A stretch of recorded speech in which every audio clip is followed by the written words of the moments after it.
Welcome to the Workamper Show, a podcast devoted to helping you discover how to finance your RV travel dreams. I'm Steve Anderson, the president of Workamper News.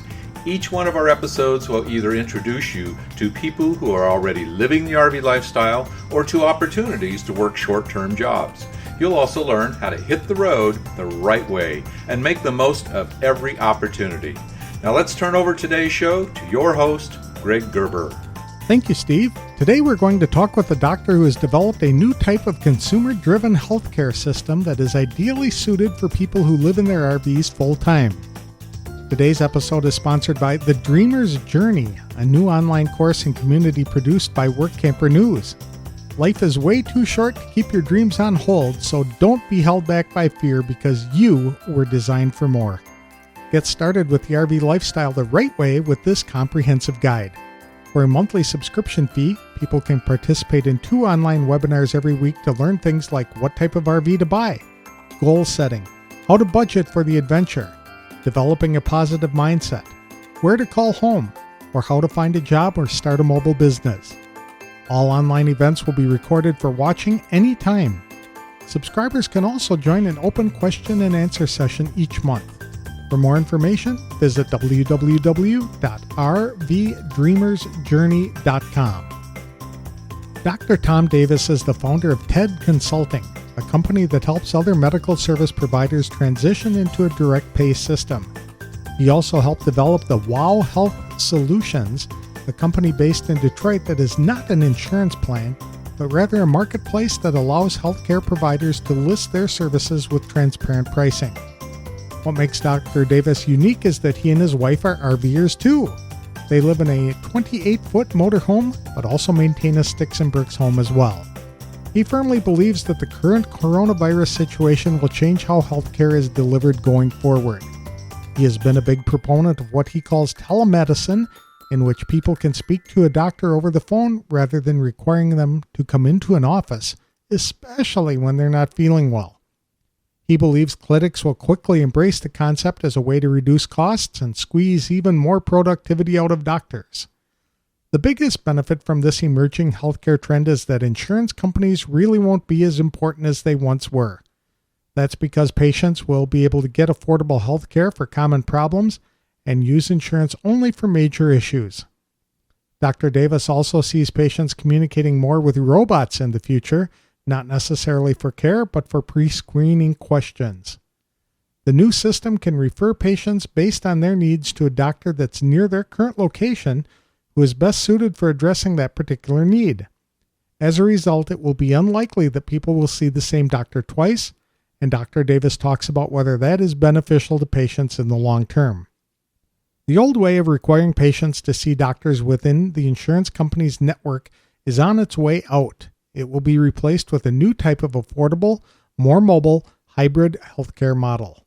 To tell us more about this new method of delivering healthcare to people on and off the road, please welcome Dr. Tom Davis to the show. Dr. Davis, thank you very much for coming on the show today. It's nice to meet you electronically and learn more about what you do. Tell us what TED Consulting is all about. Craig, it's a real privilege to be here. I feel like I'm among friends because I'm a work camper too. I do my work out of my RV, and I love being with a community of people that either do it or dream about doing it because I've been both. Awesome. What kind of RV do you have? We have a Thor 28-footer, and honestly, my wife is the wrench. She was the one that did all the investigation. She's the one that bought it. She's the one that's redone all the systems in there. So I kind of let her do that while I sit in the back and earn the money that she spends. That's neat. Where are you based right now? Right now, I'm in St. Louis, Missouri. Okay. And we like going everywhere. Do you still have a house? We do. We still have a house. I have one more kid in college, which is fortunate these days that we had a house to come back to. But that house is going to go by the wayside here in the next couple of years. Okay, very good. So you developed this consulting program, TED Consulting, to do what? Well, it's basically to work in a location-independent manner. I've been a family physician for 25, almost 30 years now. I own my own practice. I had a great deal of good fortune with it. I sold it for more money than any person should ever have. And I learned a lot about the business aspect of medicine. So after I finished my personal service agreement with my employer, I went ahead and transitioned into consulting. And basically, that's just developing a whole bunch of modest income streams that together end up being more than I could make as a doctor. And it's really turned out well. And the best thing is I can do most of my work in my pajamas, looking over a lake or on the beach or on a glacier. It's everything that it's cracked up to be. That's right. That's what work campers really love about the lifestyle.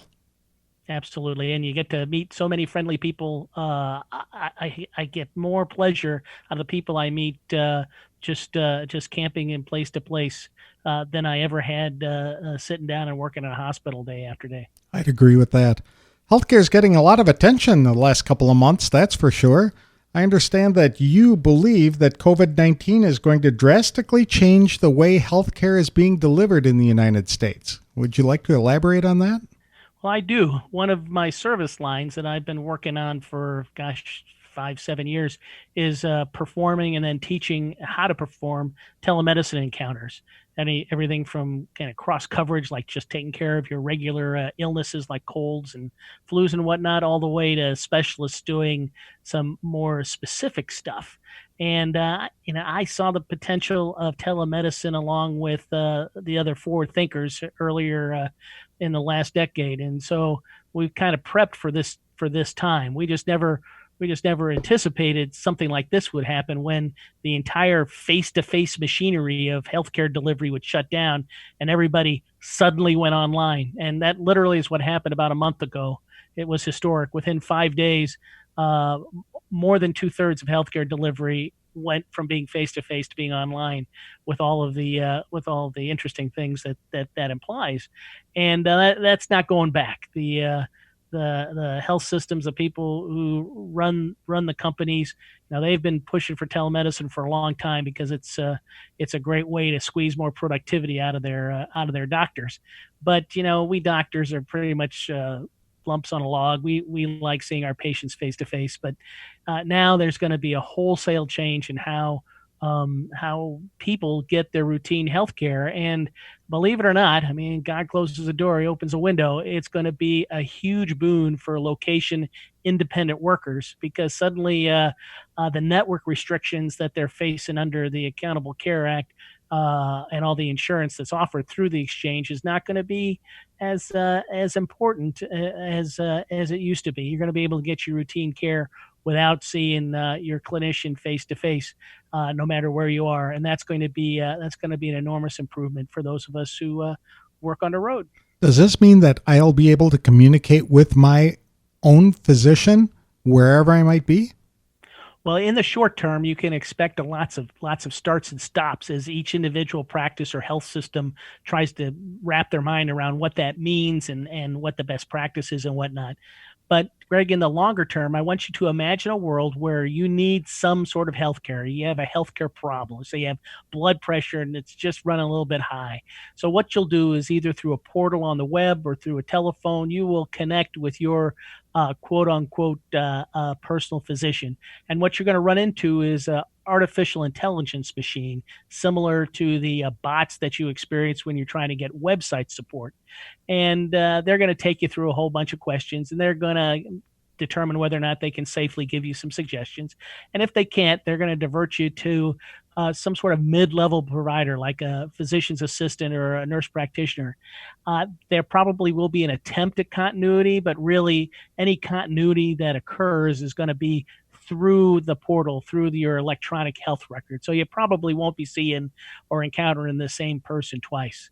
And that human being is going to do the best they can to help you. And if for some reason that they can't, then they're going to kick you up to their supervising physician. And again, there's probably not going to be a lot of continuity there. But if that physician can't help you, then they're going to refer you to an in-person location somewhere near where you are. And because of this new structure, I anticipate that there's going to be in-person medical centers, urgent cares, if you want to call them. They're going to kind of be hybrids, a lot more frequently on the road than you see them now, because now it's just really based on density and market research. But going forward, it's really going to be an integrated part of the whole health system. You're going to see health systems consolidate into larger and larger groups, and this is the kind of spoke and wheel approach to healthcare you're going to see. And the good news is that before COVID, if you had a routine medical problem, you had to drive all the way to your home base, wherever that was, where you got your health insurance through, to go see the doctor, or else you're going to have to be on the hook out of your own pocket. And those days are not gone yet, but they have come over the horizon, and you can see what's coming towards you. They're on life support, in other words. Absolutely. Well, that's kind of a good thing, because when I was full-time RVing in 2014 to 2017, whenever I needed to see a doctor, I didn't have insurance because you couldn't get it. It just wasn't available. And if you did have it, they didn't cover out-of-network providers, which is what RVers have to use, or else they have to somehow get back to their home base and see the doctor. That just didn't make sense.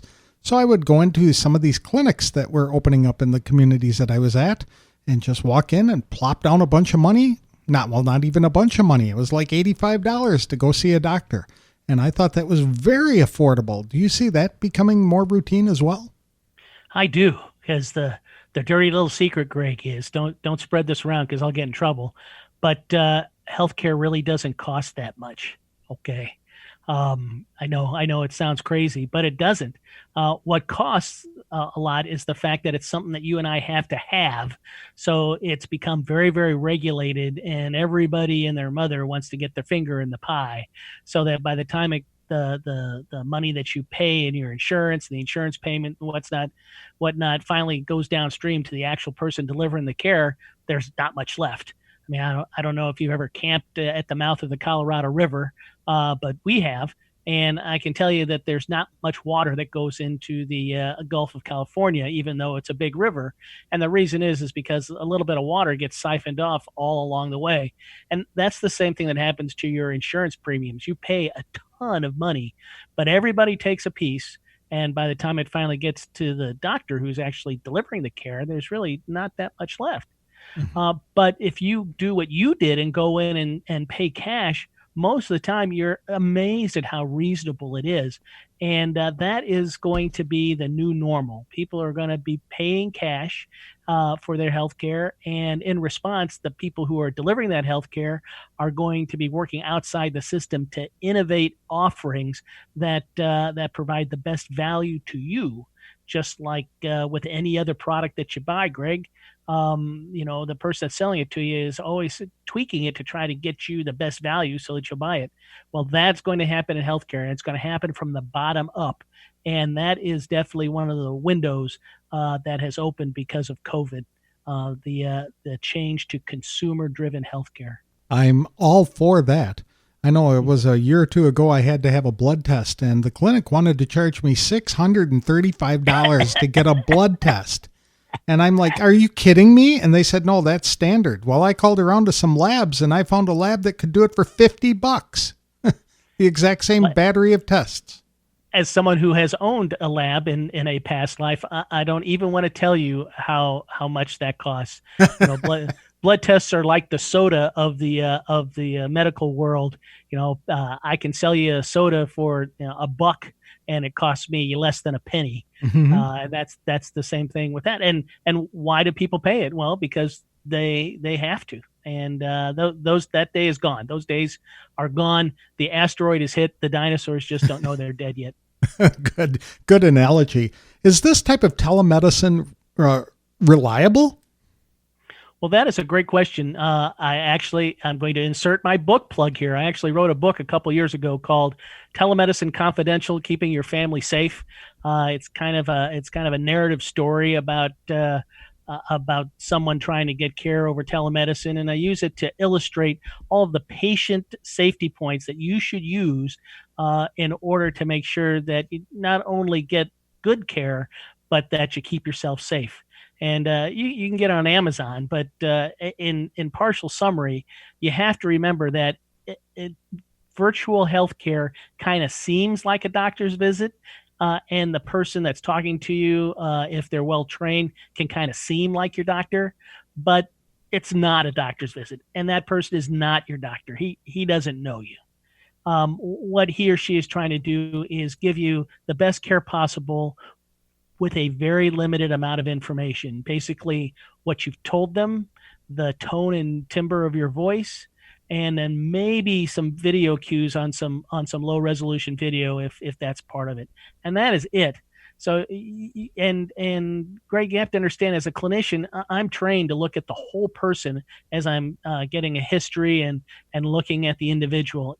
Even these days, when we're touching the computer more than the patient, we're still supposed to turn that darn thing off and look at the patient as a whole and touch them and smell. I mean, smell them, see how they're behaving, subtle cues that you can't pick up on video. All those things are not available to me as a clinician when I do a virtual visit. So I got to be very careful. And I'm careful in two ways. One, I really make sure that I understand what I don't know. And so I'm much more likely to refer you for an in-person evaluation for a problem that I normally could take care of face-to-face, because there's a lot of information there that I don't know if I can take care of you safely. So, that's kind of the first thing that I do to keep you safe. And then the second thing is I make sure that I have you repeat things that I suggest to you several times to make sure that you and I are communicating, because I don't have access to all the cues that tell me that you get it or that you're not getting it. And so if you run into a well-trained telemedicine doctor, you may run into that. The problem, Greg, is that especially with this sudden change in direction, the vast majority of clinicians doing telemedicine are not well-trained to do it. Some of them even take an arrogant approach, thinking, well, it's easier than face-to-face medicine. And that's very dangerous. So as a patient, what you got to do is you got to recognize the limitations of the service. And if something doesn't feel right, you got to trust yourself and go get checked out in person. All right. And that's the bottom line. Trust yourself. You know more than you think. And if something was a little wrong with the encounter, or you didn't think that the doctor was listening to you or whatever, they didn't. Go get checked out to stay safe. Now, not every doctor's visit is probably required. I would imagine that there's a significant percentage of things that can be done very easily over telemedicine that won't require that kind of face-to-face interaction. Am I correct? Well, that's correct. I mean, there's a lot of stuff that can really be done on screeners. When people access the system and go through several steps, it's available in a lot of systems now in a rudimentary way that kind of tell you about, hey, unless your symptoms are like this or you have something unusual, the doctor is just going to tell you to, take 2 aspirins and call me in the morning, or just wait it out, or whatever. Those systems are they're still very primitive, relatively speaking. And honestly, the telemedicine service providers and the health systems that run them are very scared that those systems are going to, the information that you use to kind of screen yourself are really going to lead to liability.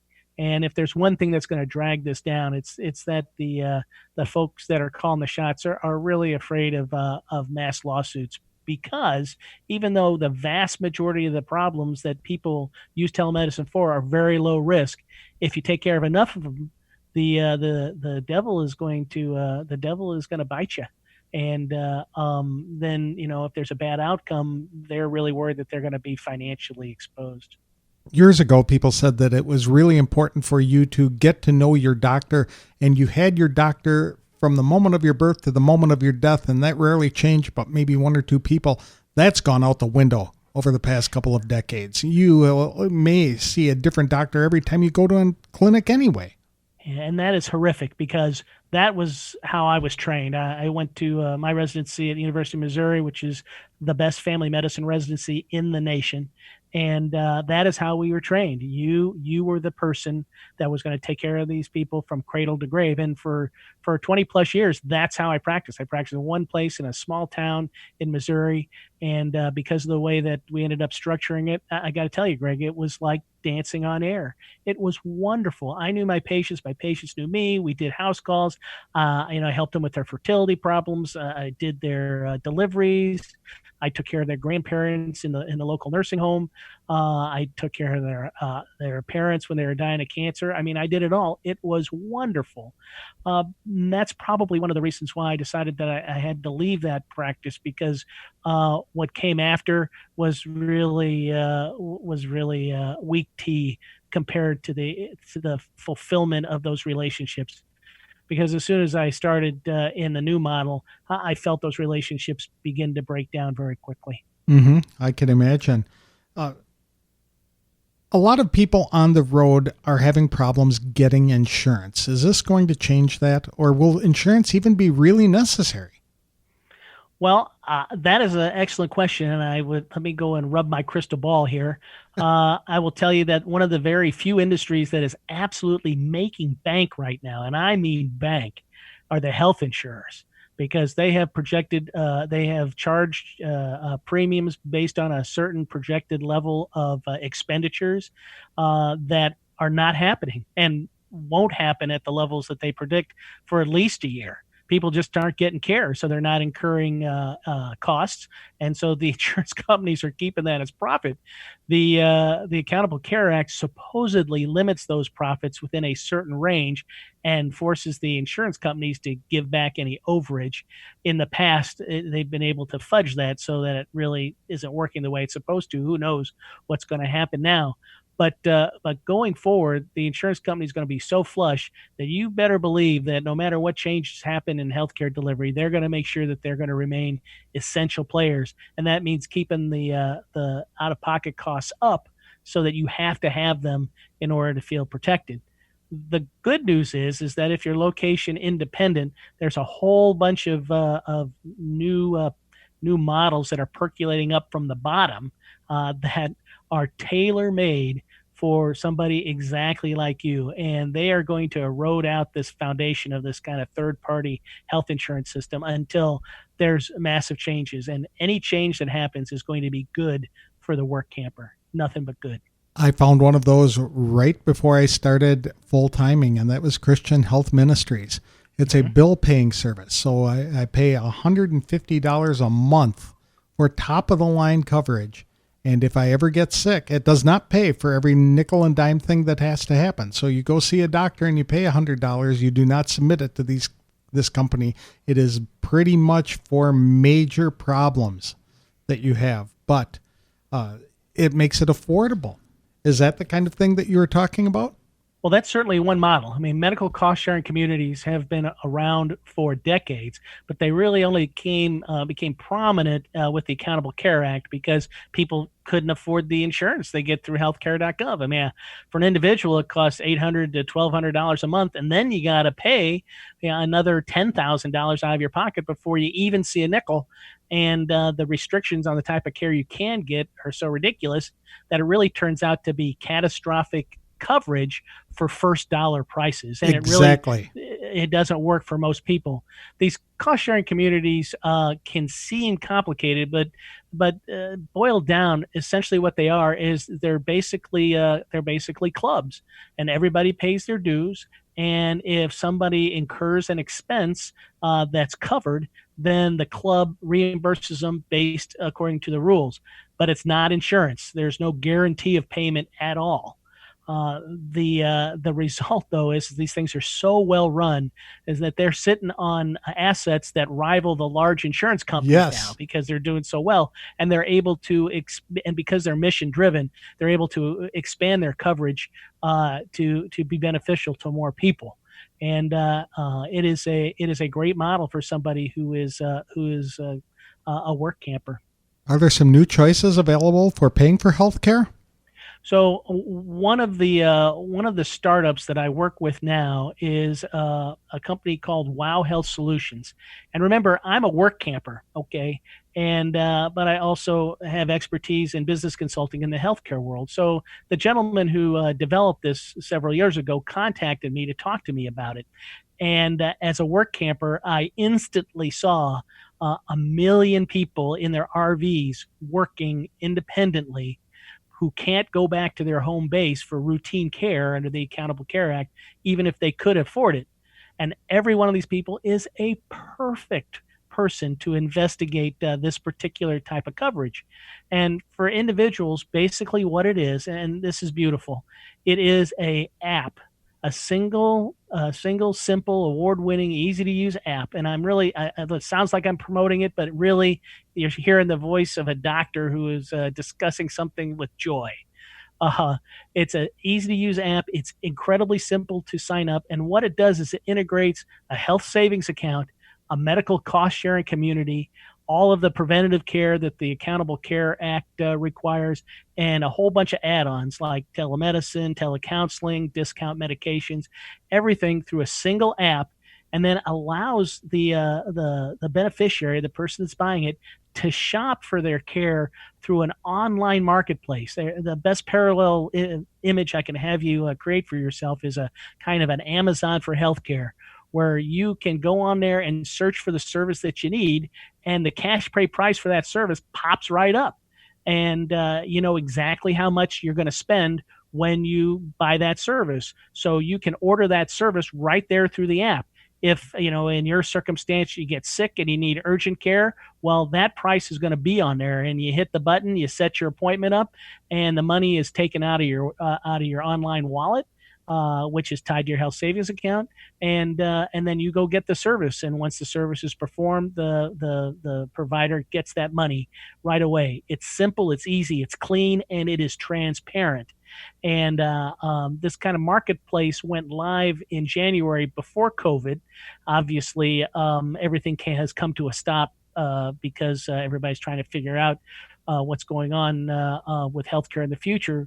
But suddenly the clinicians are waking up and seeing that that they need a cash pay alternative to these third-party payers that are really gouging them and really cutting their rates. And this marketplace is the very first one that you will see that really tries to join or be a space where the person buying the healthcare and the person selling the healthcare can meet online with all of the efficiencies that implies, making the transaction simple, transparent, and easy. And because there's no third party involved, nobody's dipping their finger, that Colorado River of money flows directly from your wallet to the provider, and it results in being keeping costs very, very reasonable, because you're not supporting a whole bunch of rent seekers. And when I heard about this a couple of years ago, I saw it immediately. The first people I thought of was the RVers, the camp hosts, and the people working at the Amazon. All these people that need local health care but can't purchase coverage for it. And here's a way to use all the tools that are available: the medical cost sharing community, your HSA, all in one place, wrapped easy, clean, neat, in one place, and it's great. The only thing I have to caution the people that are interested is that it is for individuals. It is not insurance. It's health coverage. And I want to make sure that that's clear. Insurance is a guarantee of payment for a covered service. And these medical cost sharing communities, they will tell you in big letters, they do not guarantee payment. They usually pay, but they are not insurance. And so you shouldn't go into it thinking that they're insurance. And if you want to learn more, I got a ton of resources at Wow.Healthcare, which differentiates the two and really helps you. And I'll tell you, Greg, these types of platforms really would be a difficult sell to a lot of people if the alternative didn't stink so much. And really, there is no alternative. And the Wow app and the Wow platform is really an enormous, innovative step forward that is going to make everything better for everybody except your insurance company. And I won't feel badly about that at all. So if people want to get more information, where was that address again? Just go to Wow.Healthcare, .wow.healthcare, and you'll be able to select a range of educational information about it, and it'll tell you how to go in and sign up. And really, it's just a matter of going to the link, going through wow.healthcare, downloading the app, and going to town. It is literally that simple. And I am very excited to be able to tell you all about it. And for total transparency, I'm a physician first. And I am an insurance company representative, or a healthcare company representative second. My take on this for everybody who signs up through Healthcare is about $8 a year. So What? that is my take. And so that doesn't even cover my marketing expenses. But the reason why I'm so excited about it is because as a physician, you can't really improve care for people until you improve the way in which it's paid. Mm-hmm. And so my mission is to pay my good fortune forward, and this is one of the ways that I do it. I can't tell you enough. I'm just so excited to offer this to members of my quote unquote tribe, my fellow work campers, because you all were the very first people I thought of as soon as the founder pitched this to me. It's great. I have no equity in this. I'm not an owner. I don't have any stock or anything like that.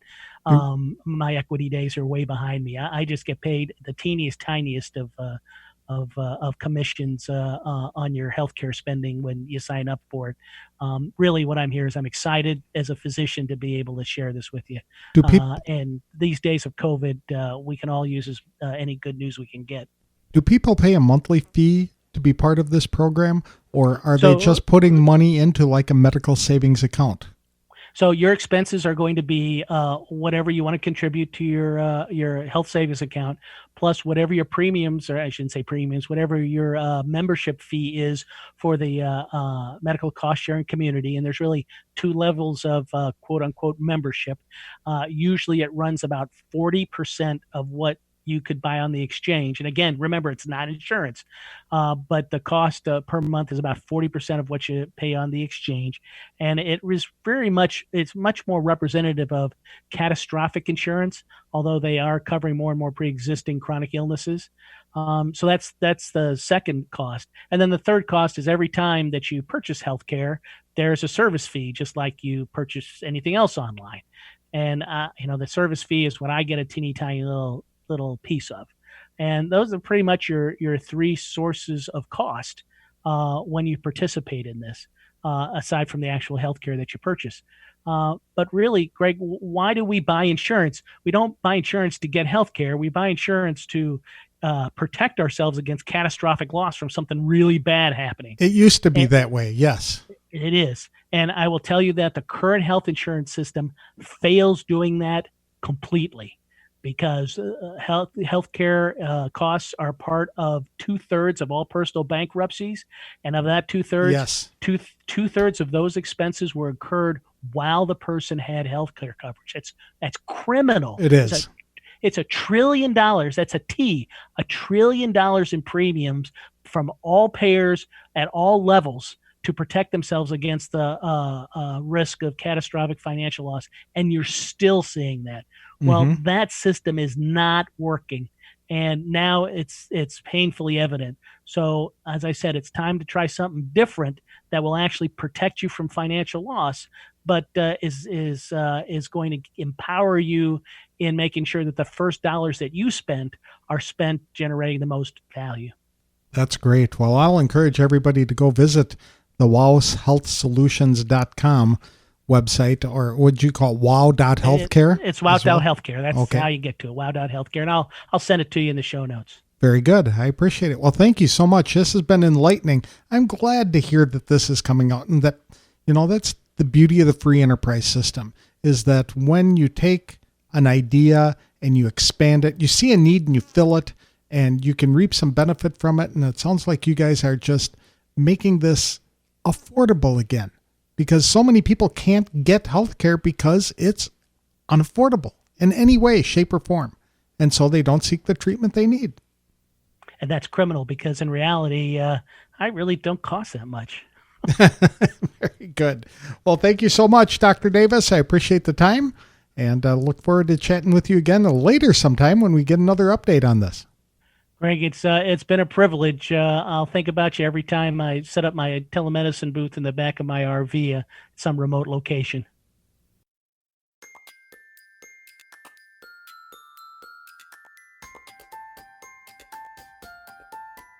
I'd like to thank Dr. Tom Davis for coming on the show to offer a very candid assessment of what's wrong with the healthcare system and how it is improving to make care affordable and easier to get, especially for those people who live in RVs.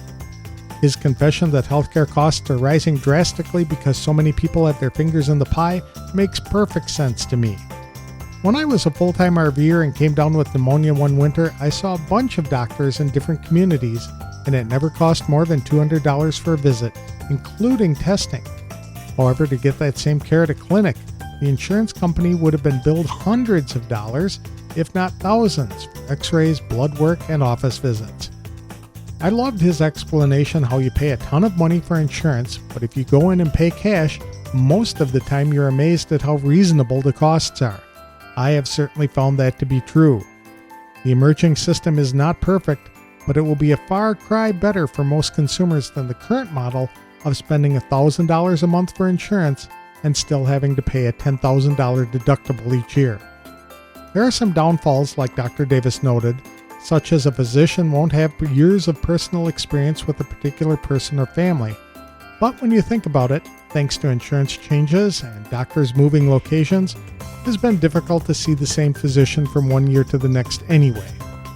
I think Workampers will embrace this new type of hybrid model. I encourage everyone to learn more by visiting www.wowhealthsolutions.com. You can also get Dr. Davis's book, Telemedicine Confidential, Keeping Your Family Safe, at Amazon and other bookstores. Whether it is running a business from your RV or working short-term jobs for a variety of employers, Workamper News can connect you to opportunities to give you more information to help plan your course to live your own dream and get on the road faster than you thought possible. For more information about opportunities to live, work, and play in your RV, visit www.workampernews.com. This episode was sponsored by the National RV Training Academy in Athens, Texas. The Academy's one-week live training or home study course will teach you everything you need to know to fix about 80% of the problems people experience with their RVs. You can also sign up for additional training to become an RV inspector, campground technician, or to provide mobile RV service. For more information, visit www.nrvta.com. That's all we have for today's show. Next time, I'll be talking with the manager of a Jellystone Park in Pennsylvania about work camping opportunities available yet this summer. Will be a fun interview. Thanks for listening to today's episode of The Workamper Show.